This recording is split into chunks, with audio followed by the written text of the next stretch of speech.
नमस्कार दोस्तों, स्वागत है आपका टेक्निकल क्लास में। मैं हूं किशन चंद। दोस्तों, इस वीडियो में हम आपके लिए क्या स्पेस, डिफेंस और इंटरनेशनल खबरें, तो चलिए जान लेते हैं। दोस्तों, यहाँ पे अगर सबसे पहले डिफेंस अपडेट की बात करते हैं तो वो बीएसएफ को लेकर आ रही है। आज बीएसएफ के जवानों को सीमा से इलीगल हथियारों का जखीरा बरामद हुआ है और इन हथियारों के बरामद होने के बाद सर्च अभियान जवानों ने तेज कर दिया है। बीएसएफ के 124 बटालियन के जवान सुबह रूटीन पर गश्त पर थे। इस दौरान उन्हें कुछ हलचल महसूस हुई। तलाशी लेने पर जवानों को कटीले तार के पार 3 AK-47 राइफल, 6 मैगजीन, 91 कारतूस, 2 M16 राइफल, 4 मैगजीन, 57 कारतूस और 2 9mm पिस्तौल के अलावा 20 कारतूस बरामद हुए। इतनी बड़ी मात्रा में अवैध हथियार बरामद होने के बाद अधिकारियों ने पूरे क्षेत्र में गहराई से तलाशी अभियान शुरू कर दिया है। अगली खबर की बात करते हैं तो वो ITBP को लेकर आ रही है। आपको बता दें कि ITBP को अब हाईटेक UAVs, रडार और long range day time and night time surveillancing system मिलने जा रहे हैं। मानव रहित हवाई वाहन, उन्नत लंबी दूरी की टोही और advance long range reconnaissance and observation systems, radar, all terrain वाहन और स्नो स्कूटर ITBP को दिए जाएंगे। ITBP लद्दाख, अरुणाचल प्रदेश, उत्तराखंड, सिक्किम और हिमाचल प्रदेश के साथ चलने वाली चीन के साथ 3488 किलोमीटर लंबी LAC की रखवाली की जिम्मेदारी इनके हाथ में है। अधिकारियों ने कहा कि अधिग्रहण भारत और चीन के बीच पैंगोंग त्सो, गलवान घाटी, गोगरा और देप्सांग के मैदानों के बीच सेंट्रल फोर्स को निगरानी उपकरण और गैजेट्स मुहैया कराए जाएंगे। ITBP ने अधिक हाईटेक निगरानी कैमरों की तैनाती की मांग की है, जो चीनी क्षेत्र के अंदर 25 से 30 किलोमीटर तक देख सकते हैं। उच्च ऊंचाई पर ड्रोन चीनी बलों की गतिविधियों की निगरानी के लिए उपयोगी रहेंगे। LOR-ROS एक ऐसा सेंसर सिस्टम है जो लंबी दूरी की दिन और रात के समय में निगरानी प्रदान करता है। ये दिन या रात के साथ साथ खराब मौसम के दौरान भी इंसानों के साथ वाहनों की गतिविधियों का पता लगा सकता है और उनको ट्रैक कर सकता है। वर्तमान में LAC के साथ करीबन 180 BOPs चालू हैं और प्रत्येक चौकी में लगभग 100 सैनिक हैं। जनवरी में केंद्रीय गृह मंत्रालय ने 47 ITBP BOP और 12 स्टेजिंग कैंप्स के निर्माण कार्य को आगे बढ़ा दिया है। 47 BOPs में से 34 यानी कि 34 की योजना अरुणाचल प्रदेश में बनाई गई है।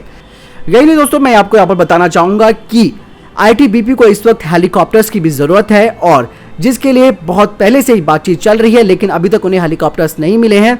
और ऐसे में भले ही ITBP को इस तरीके के हाईटेक सिस्टम्स मिलने जा रहे हैं जिनमें UAVs हैं, रडार है, LOR-ROS सिस्टम्स हैं, काफी महत्वपूर्ण ये भूमिका निभाएंगे, लेकिन इस वक्त तत्कालीन जरूरत के हिसाब से मैं तो कहूंगा कि हेलीकॉप्टर्स भी उनको प्रोवाइड करा देने चाहिए केंद्रीय गृह मंत्रालय के द्वारा। अगली खबर की बात करते हैं तो वो आ रही है चीन को लेकर। जैसे कि आप सभी को मालूम है कि चीन ने भारत के 5 नागरिकों को अगवा कर लिया था अरुणाचल प्रदेश से। अब इन 5 लापता नागरिक को चीन ने वापस कर दिया है। अरुणाचल प्रदेश से लापता 5 युवकों को चीन की पीपल लिबरेशन आर्मी ने भारतीय सेना को लौटा दिया है और सेना ने जितनी भी फॉर्मेलिटीज होती हैं उन्हें पूरा करने के बाद आज किप्टू में इन व्यक्तियों को ले लिया है। इन सभी का कोविड-19 प्रोटोकॉल यानी कि चाइनीज वायरस के प्रोटोकॉल के तहत 14 दिन के लिए क्वारंटीन किया जाएगा। दोस्तों, यहाँ पे अगली खबर की बात करते हैं तो वो इंडियन एयरफोर्स को लेकर आ रही है। इंडियन एयरफोर्स करीबन उत्तराखंड के 3 जिलों में एयर डिफेंस रडार लगाने जा रही है। मुख्यमंत्री त्रिवेंद्र सिंह रावत के साथ बैठक में सेंट्रल एयर कमांड के AOC इन सी एयर मार्शल राजेश कुमार ने एक डिटेल डिस्कशन किया है जमीन के अधिग्रहण के लिए, जहां पर इन एयर डिफेंस रडार्स को लगाया जाना है। इस मीटिंग में यह निर्णय लिया गया है कि सरकार और इंडियन एयरफोर्स अपने संबंधित नोडल अधिकारियों को नामांकित करेगी जो संयुक्त रूप से सेटअप के लिए भूमि पहचान करने के लिए काम करेंगे। एयर मार्शल रावत ने पंतनगर, जौलीग्रांट और पिथौरागढ़ में हवाई अड्डों के विस्तार और चौखटिया में एक नए हवाई अड्डे के लिए जमीन उपलब्ध कराने का भी अनुरोध किया है। उन्होंने कहा कि वर्तमान स्थिति को देखते हुए उत्तराखंड में जरूरी जगहों पर रडार और हवाई पट्टियों की सुविधाएं आवश्यक हैं। उत्तराखंड की राज्य सरकार ने सूचित किया है कि वायु रक्षा रडार स्थापित करने के लिए अल्मोड़ा जिले के भैसोली गांव में भूमि की पहचान की गई है और उन स्थानों पर जगह की पहचान करने के बाद भूमि उपलब्ध कराए जाने की प्रक्रिया में तेजी लाई जाएगी। अधिकारियों ने बताया कि इंडियन एयरफोर्स ने 3 जिलों में वायुसेना के रडार स्थापित करने का प्रस्ताव दिया है और इनमें से एक उपयुक्त स्थल की तलाश भी की जा रही है। वे अग्रिम लैंडिंग के लिए जमीन भी चाहते हैं जिसका इस्तेमाल ईंधन भरने के साथ साथ गोला बारूद को अपलोड और डाउनलोड करने के लिए किया जा सकता है। अगली खबर की बात करते हैं तो वो चीनूक, अपाचे और राफेल को लेकर आ रही है। दरअसल सिर्फ 1.5 साल में 3 गुना मजबूत हुआ है देश का पश्चिमी फ्रंट। पिछले करीब 1.5 सालों के दौरान चीन और पाकिस्तान के साथ भारत का तनाव अपने चरम पर पहुंचा। हालांकि जैसे जैसे ये तनाव बढ़ता गया, भारत ने अपनी ताकत को बढ़ाया है। चिनूक, राफेल, अपाचे, भारत का पश्चिमी फ्रंट आज से 1.5 साल पहले की अपेक्षा कहीं ज्यादा मजबूत है। डिफेंस एक्सपर्ट्स की माने तो पश्चिमी फ्रंट पर इन अत्याधुनिक मशीनों की तैनाती इसीलिए भी बेहद महत्वपूर्ण है क्योंकि ये इलाका लद्दाख समेत पूरे जम्मू कश्मीर को भारत से जोड़ता है। यहीं से होकर कश्मीर घाटी और लद्दाख में भारतीय सेना का साजो सामान जाता है। इससे पहले हैवी लिफ्ट चिनूक हेलीकॉप्टरों की तैनाती चंडीगढ़ एयरफोर्स स्टेशन पर की गई।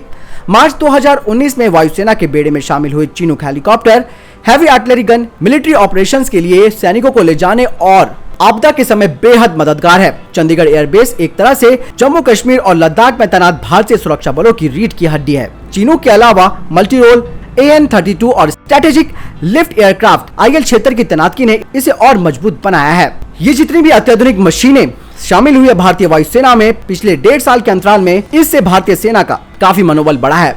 यानी कि दोस्तों पिछले 1.5 साल में वाकई में जब से चिनूक, अपाचे और अब राफेल आ गया है, इससे भारत ने तेजी से टू फ्रंट वार की जो चिंता थी भारत को, उसको देखते हुए भारत ने अपनी इस स्ट्रेंथ को काफी मजबूत किया है। हालांकि यहाँ पर और भी कई सारे दाव पेच हैं जो कि समझने जरूरी है, जिसमें MMRCA 2.0 भी है जो कि अभी भी एक ठंडे बस्ते में पड़ी हुई है। ऐसे में MMRCA 2.0 का महत्व काफी बढ़ जाता है क्योंकि 1.5 साल में भले ही भारतीय सेना ने 3 गुना अपनी ताकत में इजाफा किया हो, लेकिन जहां कमियां हैं उनको पूरा तो करना होगा।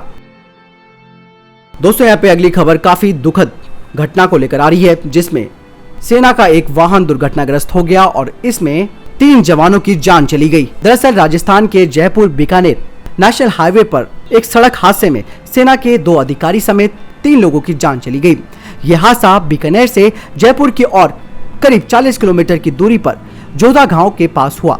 दरअसल हाईवे पर आए जानवरों को बचाने के चक्कर में सेना का वाहन असंतुलित होकर पलट गया और इस हादसे में 19 सिख लाइट इन्फेंट्री के कर्नल MS चौहान और मेजर नीरज के अलावा एक अन्य साथी जान गंवा बैठे। फिलहाल इस हादसे के बारे में सेना की तरफ से कोई आधिकारिक बयान नहीं आया है। आपको बता दें कि कर्नल MS चौहान की एक तस्वीर सोशल मीडिया पर काफी वायरल भी हो रही है, जिसमें वे फिल्म में अभिनेता ऋतिक रोशन के साथ नजर आ रहे हैं। ये तस्वीर तब की है जब देहरादून के सेना कैंप में वे शूटिंग का हिस्सा बने थे।